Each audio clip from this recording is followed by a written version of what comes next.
Greetings, everyone.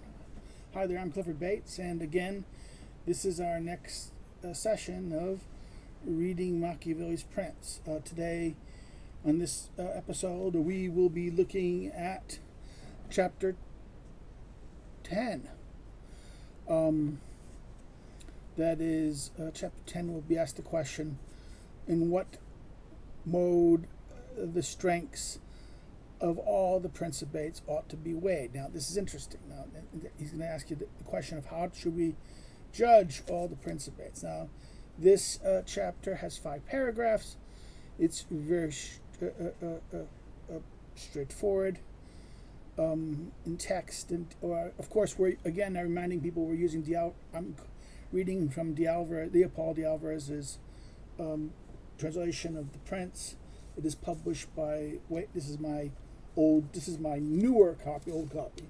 I have somewhere my one from I had as a graduate student, which was published by the University of Dallas Press, which doesn't exist anymore as a press.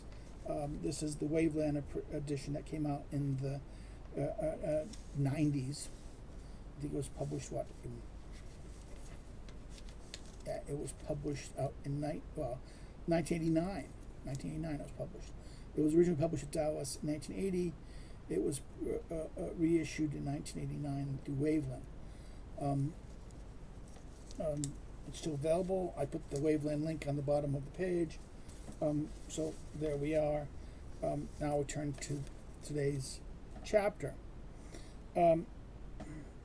Again, starting on, text is about 3 pages long, and there's about 5 notes that he has in it that we're working at, mostly about the issues of translation and some specifics.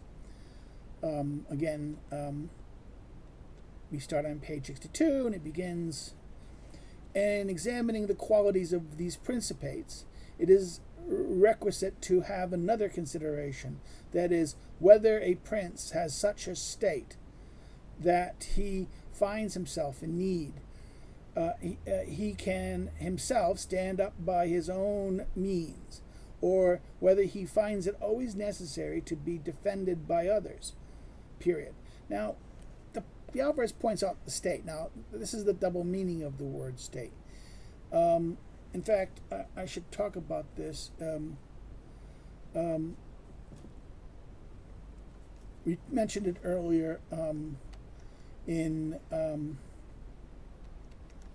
the first chapter. He in the note, the Alvarez. I'll give you the back. I'll click back to it. On page, it's note 3, page 6 of chapter 1. He says, "L'Stato." This is the word. The Italian word is "L'Stato." Polish. Sorry, when I speak a foreign language, I think Polish, and therefore sorry. It's Italian. The Italian word "L'Stato," as this word is translated throughout consistently. In other words, it would seem incorrect usage in that sense. In other words, Machiavelli here is using the term, the meaning as it arises. That is the great part of out of Machiavelli's use of it. In other words, our current understanding comes off Machiavelli's use of it. It's important, therefore, to see clearly what he meant by it. And this is one, we can do this by preserving his original meaning of this concept. Now, again, the introduction of the Prince that the Alvarez has given, he talks about this issue in the translation and how the meanings of this happen. But for our purposes today, let's just simply turn it and notice that we have to look at the question. We have to look at this question. If you're going to have a state, a prince is going to have a state. What is the condition that he's going to have the state? In other words, it is that if he finds himself in need, in other words, if he finds himself in need, can he stand up by his own means, or does he find it necessary to be defended by others? In other words, does he have to defend on other people? Can he defend himself? Can his state defend himself? Does he have resources within his state that he's able to defend himself in the crisis, or does he have to rely on people, others, in that sense? Now, in order better to clarify this part, second sentence, right? I say that I judge those people, those princes, able to stand up by their own means, who can either by abundance of men or of money put together a proper army and make a day of it with anyone who attacks him. In other words, this is a great line. In fact, fea unga giornata, to make a day of it. This is, in other words, that it's basically to make a day of it means to have the battle on the field. In other words, you're going to do it, act it out, carry it out, execute it. Just risk the war, risk, or go at it. That's the to go at it. Make a day of it with anyone who attacks them. In other words, he should have the means of either abundance of men or money to be able to put together a proper army and to make a day of it. To be able to go out there and and deal with the people who are attacking him. Okay. Next sentence. And I therefore judge those who cannot appear in the field against the enemy, but are necessitated to take refuge inside their walls and guard them, as always having necessity, as always having necessity of others. In other words, if you have to hide behind your walls, if you have to hide, you can't go out and you can't go on the field and fight your enemy and just has to hide behind the walls of your fortress or your walls of your city, and hope other people take care of the problem. Well, this is not something he's gonna. You're relying on others. You're a necessity of others. The first case has been discussed, which is requisite, which is further requisite will be said in the future. In other words, about fortresses. He'll talk about in the future. But the first case about relying on other people, the arms of others, the dangers of relying on the arms of others. He talked about it earlier, particularly the fortune, and that's the case of the example of poor Sheshai, right? That's the example of fortune, the prince of fortune who relies on the arms of others. The first has been discussed, and that what is further requisite will be said in the future. In the second case, nothing can be said except to encourage such a prince to fortify and provide for their town and not take account of the countryside. Now he says, if you have to, if you can't fight yourself. In other words, actually, no, let me read that. I have to stop for a second. I mean, the first part about that is he says he's going to talk more about that, about the need for. The first part is about someone who can make a day of the field, has enough resources and has enough things to make a day out of it, and is capable. In other words, so therefore I misread. I kind of misread that right then and there. I apologize for that. I thought I read. Okay, I'm reading it from. That's why I'm a little slow. I'm a little off today because of problems with the computer. It took me longer to get set up.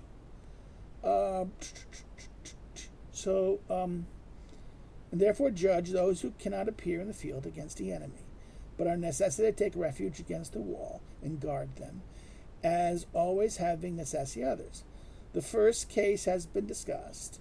That is, the people who can make the day of it, right? And further, what is further requisite will be said in the future. So you're going to talk about that in the future. More about that in the future. Now, in the second case, those who hide behind walls, nothing can be said except to encourage such prince to fortify and provide for their towns. And that's a note, towns, terra, the land, their land. In other words, the town that is the area in the war, terra, the land. Fortify. The fortify the earth. Fortify the ground. But the terra also means the town. And what?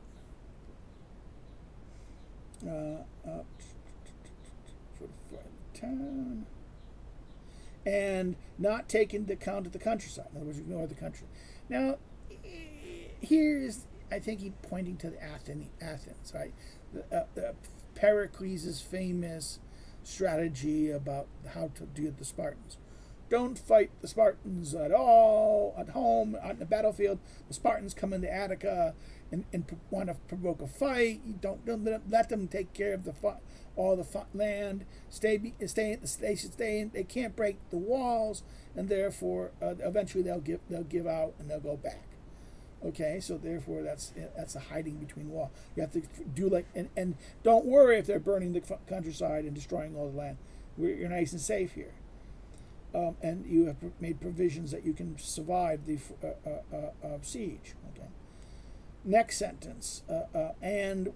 Whoever fortifies well his town, and if he has managed the other matters respecting the government of his subjects according to what has been said above, and will be said below, he will always be attacked with great caution.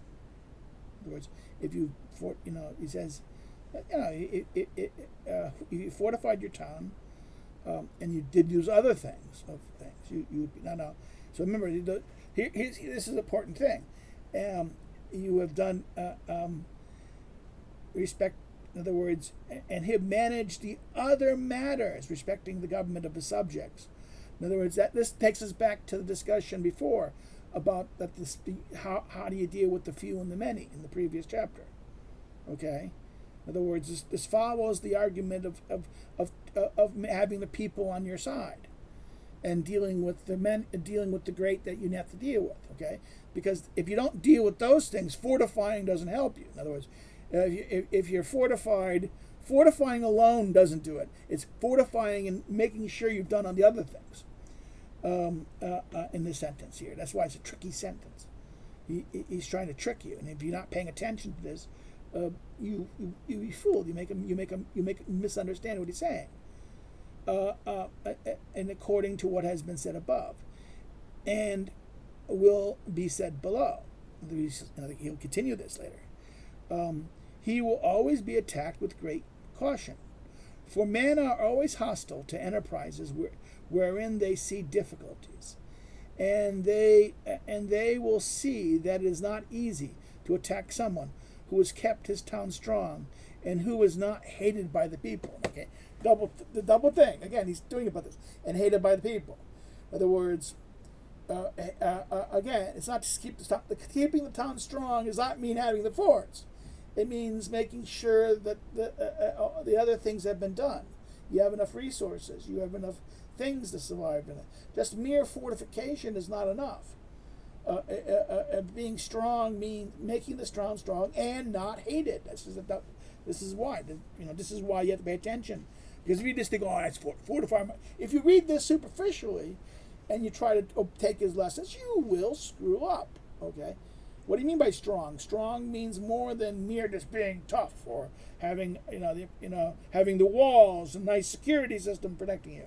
No, it means that you have done you have good government, you have good structure, and it's able to resist the crisis of you're not being able to put the army out in the field. And the people don't hate you, because if the people hate you, not going to last long. Like water. So now look, the second paragraph. The cities of Germany are free to the highest degree. They have little countryside, and they obey the emperor when they want to. Okay. When they want to. They neither fear him nor any other neighboring power, for they are fortified in such a mode that everyone thinks that conquering them would be tedious and difficult. Next sentence. For they possess all the required moats and walls. They, they have adequate artillery, they have always kept a year's drink, food, and fuel in the public larder, and besides this, so that the plebs may be fed without loss to the public, They always keep on hand a common fund for 1 year, whereby they can give them work in those employments which are the nerve and the life of the city, and those industries which feed the people, period. They still hold military exercise and repute and have many ordinances to maintain them. Now, this is a footnote. In his report, a report regarding things, he goes, it's a letter about here in the opera too. This is the works of his works in Italian. Machiavelli says of Germany, of the power. This is note 4 on D'Alvarez, page 64. Of the power of Germany, no one ought to doubt, because of the abundance of men, of wealth, and arms. And they have in this a very fine law, for they always have a common food and drink and fuel for 1 year. Thus they are able to work in their industries, by being able in a siege to feed the plebs and those who live by the strength of their arms for a whole year without loss. This they do not spend anything on soldiers, because they exercise and arm their own men. And on festival days, instead of games, these men exercise with the pentheron, carbine or horse pistol, and pike, and with one another, or with one or the other of such arms, playing among themselves for honors as such, and that which among them take pleasures on salary, take pleasures. In other words, they learn hobbies. They use the guns. Their hobbies are exercising the weapons of war that they're able to do. And again, this is why people misunderstand. In the ancient times, before the emergence of the gun, particularly the English, the English middle classes and the English city classes practice archery. Why? Because it's a hobby. Why were they having contests and things like this? Well, this was exactly what he said here. This was they had laws and customs which reinforced the military art. England's military power in the 100-Year War was the fact that they could arm their citizenry. The longbow is a military weapon. Okay, it's a good longbow, and if you can fire it, will come down with such power it will penetrate armor of the time. Okay, so therefore it could kill men in armor. Now the other weapons, crossbows, well they're powerful, but the crossbow takes more time to operate. In other words, it requires you can ride it on a horse. A person in armor can use it, but it takes time. It takes more time to do it, to wrench the crossbow to fire it again than a man using a longbow. So the longbow was in other words, but you had to trust the people. If you didn't trust the people, you couldn't trust them, because by having the longbow, they had weapons that could kill not armored knights. So countries who didn't trust the people, the Scottish nobility did not trust their peasantry, even their urban population. They kept them disarmed, and therefore they opt for the crossbow. Same thing that happened with the French.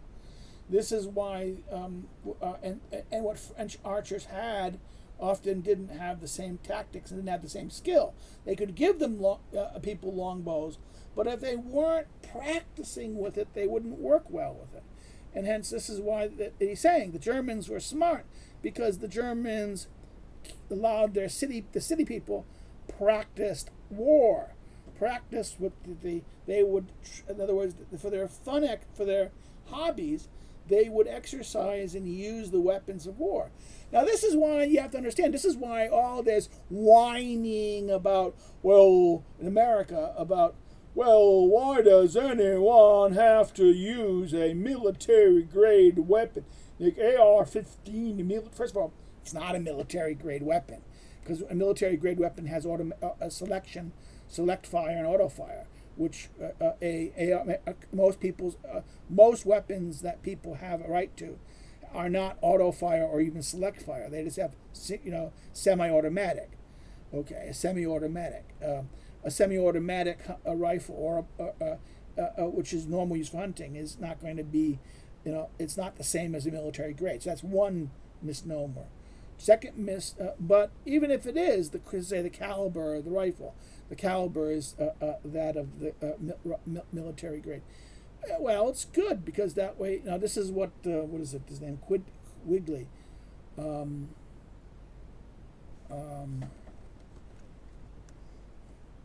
Carol Quigley.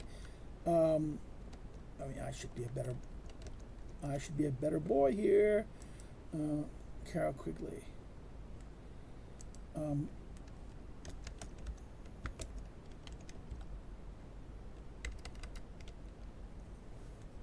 We're getting beep. So something's up.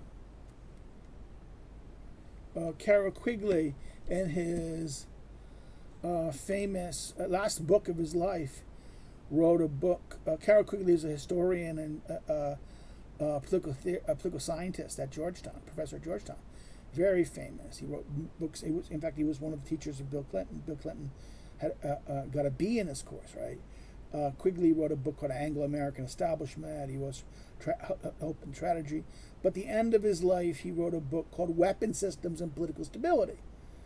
It was published after his death. You can find a copy on the Wikipedia page. You can go find a PDF to the copy that's available. That's published at his website, and you can get a download of it free.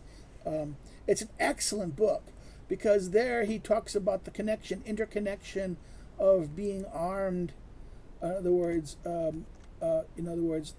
there's an interconnection of the stability of government and the stability of democratic or free institutions, people being free, and there's the stability of those institutions and the fact that the citizenry is ownership, has access to, and is the armed element. Okay, this has been all of the great republics of past understood this, and therefore all this crap we talk about military. Look, the Swiss in Switzerland, every male citizen has to do militia duty. Okay, they have automatic weapons, military weapons in their houses. Okay, and they do not have the problem is not guns. The problem is the character of the people in question. Okay, that we have a lot, can say, because in fact, a violent society, violence is tied to homogeneity versus heterogeneity. The more homogeneity you are, you don't need as much coercion and violence. The more diverse you are, the more violence is required to maintain order and discipline. So therefore, it's a question. Now, why am I talking about this? Well, Machiavelli talking about in other words, the cities do certain habits. Those habits are what? That they are training the people that they can ability to maintain them. And they still, as he ends that paragraph, he says, they still hold military exercises in repute and have ordinances to maintain them. That's the line. That's why we did this. In other words, the ordinances and rules should be done. If the American, one of the things that a Republican government would do would require its citizens to train with weapons. Okay, know how to do them. Every citizen should know how to use a weapon, and should be able to use the weapon. And in other words, once you give up that, you're no longer a citizen. In other words, if you say to people, "Oh, we don't need to know that. We have policemen." Well, that's depending on others to save you. That's exactly what he says about the prince. In other words, in other words, here's the thing about this. What is a citizen but this is something Aristotle was saying, not Machiavelli. But a citizen is a ruler, is a prince. Every citizen is a prince in that sense. He participates, he shares and rule with his fellow citizens. Okay? A subject is one who is ruled, who obeyed. Now, a citizen in this sense fundamentally would what? Care about arms. You would care about arms. Because why?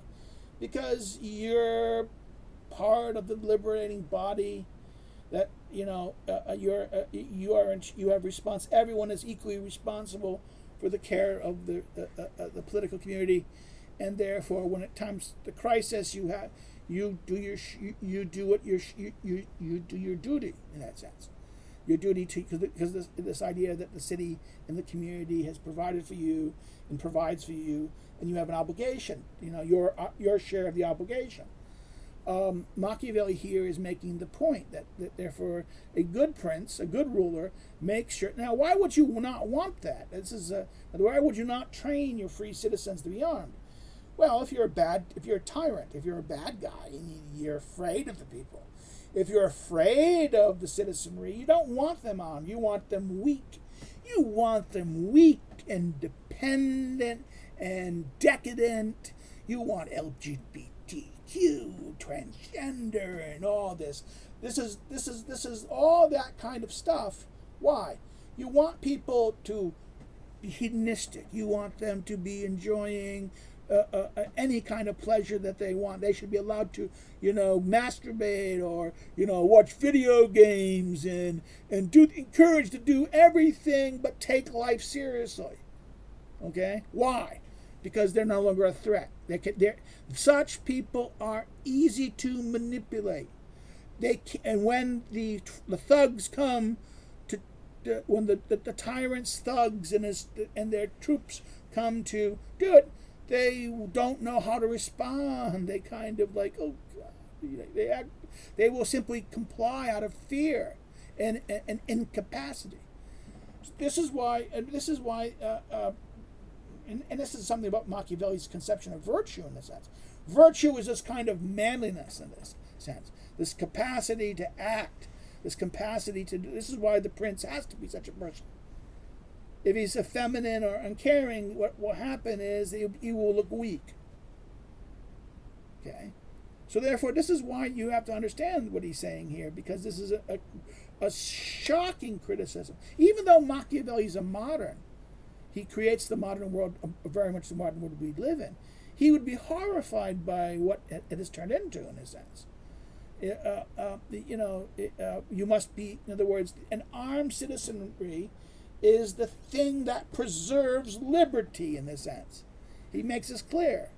And a prince who cannot, in other words, a prince who's depending on the people, that's his resource. Okay, let's finish the next thing.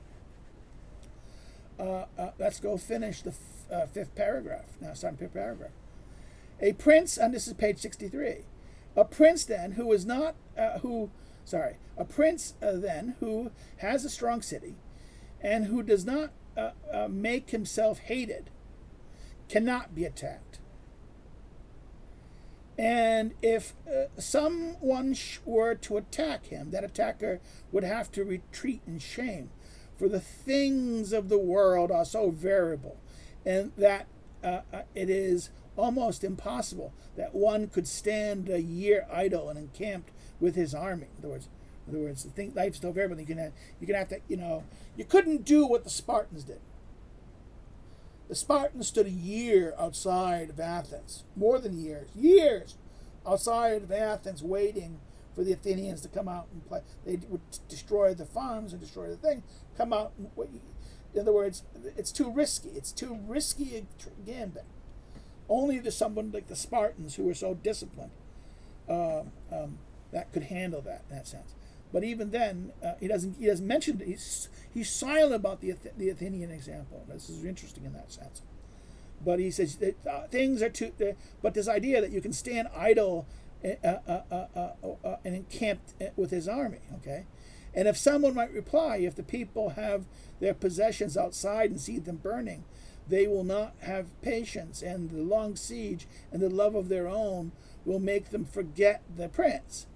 Again, this is the whole story of, this is what happened to the Athenians and Pericles was able to survive it. I respond that a powerful and spirited prince will always overcome these difficulties.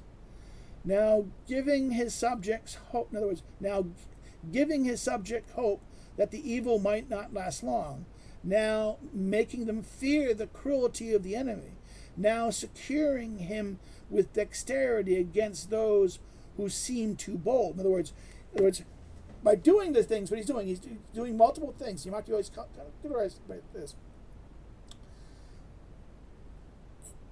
They will, seeing that the enemy's burning their things, they'll hate the enemy too. They already love him. They see that, and therefore they might see that. Wait a minute. In other words, again, what he says here. This is a great line. In other words, they think they'll forget the prince, but they won't. It's the opposite. It actually, in fact, this is the famous line. The German terror bombing. You bomb a country to demoralize them, right? You bomb them to demoralize. Well, sometimes it backfires. The Allied the German bombings of the Britain made them more resistant to the war, more willing to fight. Same thing would happen with Germany, that the bombing of the Germans made them more resistant of this. In other words, strategic bombing does not always demoralize in a sense. Therefore, the destruction of this may actually spur their hatred into the citizenry, and what they see that the prince is. I respond that a powerful and spirited prince will overcome these difficulties. As now giving his subjects hope, so he gives them hope, and hope that the evil will go away, not last long, right? Now and making them fear the cruelty of the enemy. They're helping him. They're by destroying the things, they're making them. Therefore, he feeds the cruelty. Imagine if they get behind the walls and start raping and pillaging. I mean, this is the stupidity of Vladimir Putin right now by letting his soldiers do these horrible deeds in Ukraine. This is like, I got some YouTuber say, but the Ukrainians are neo-Nazis. Come on. Yeah, so what? A handful of neo-Nazis. There's more neo-Nazis in the Wagner group. So let's not have this bullshit. The Russians are engaging as the Russians always engage war.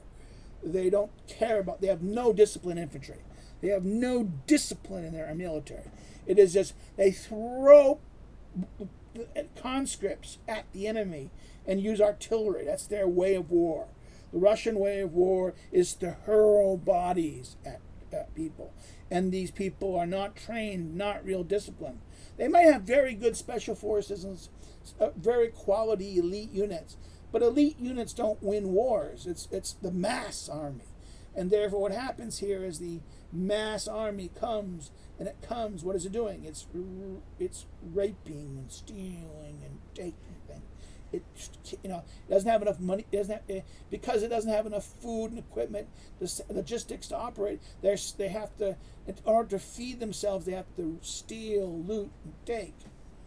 And once they start stealing, loot, and taking, they're raping and murdering. Okay, and this is what and now this is the print. You don't think that makes the prince, the Ukrainian prince right now, Zelensky, more by his skillful use of Russian activity, he makes them love him more, and willing to fight more, willing to die more.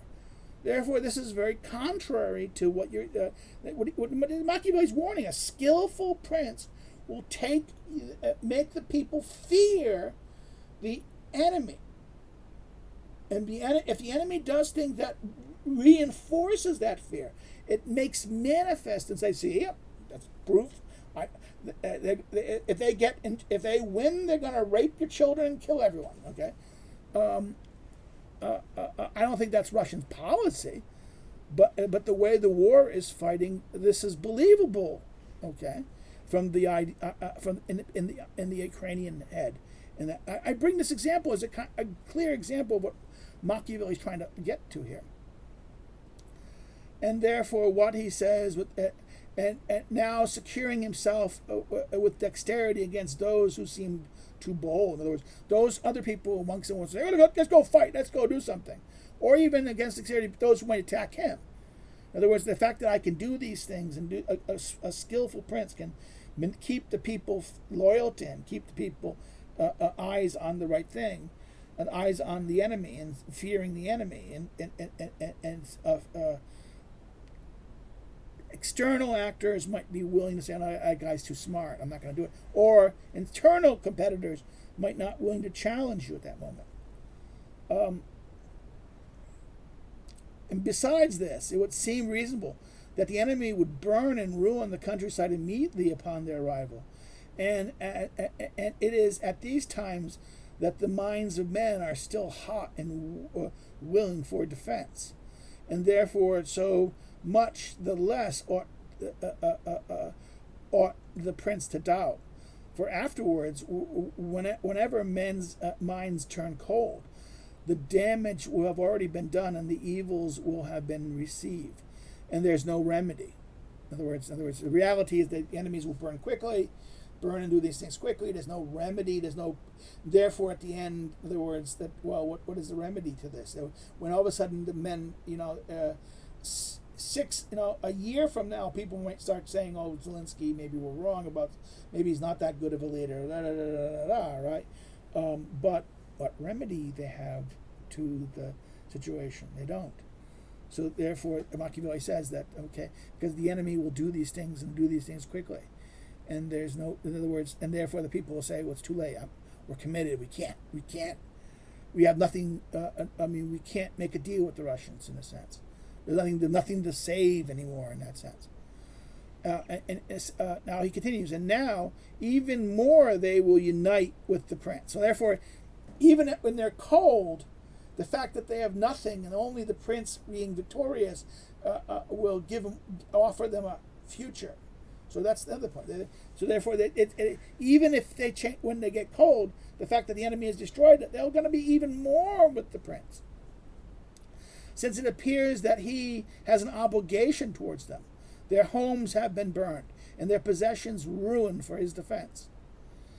And in other words, again, this is the idea that he owes him. He owes them, and therefore he better stay in. He better be in power, because that way, only by him remaining in power, that you're remaining in power, you can deliver, maybe reward those who have been harmed. Okay, and the nature of man is such that they obligate themselves to another as much for the benefits that they give as for those they receive. In other words, people benefit each other. Not only they give, but they receive. So, in other words, he's saying, I repeat this, and nature of man is such that they obligate themselves to another as much as for the benefits they give as for those they receive. This is this very oddly expressed statement. Wherefore, if one will consider all these things well, it will not be difficult for a prudent prince first to keep and later to hold firm the minds of his citizens during a siege, when they lack neither the means of life nor the means to defend themselves. So that they can still live and they can still defend themselves, they can withhold a siege. Okay, that's the principle. And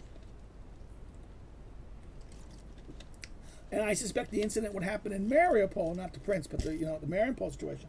Why they left the fireworks was probably they had no food. They ran out of food. They did not have the means of life.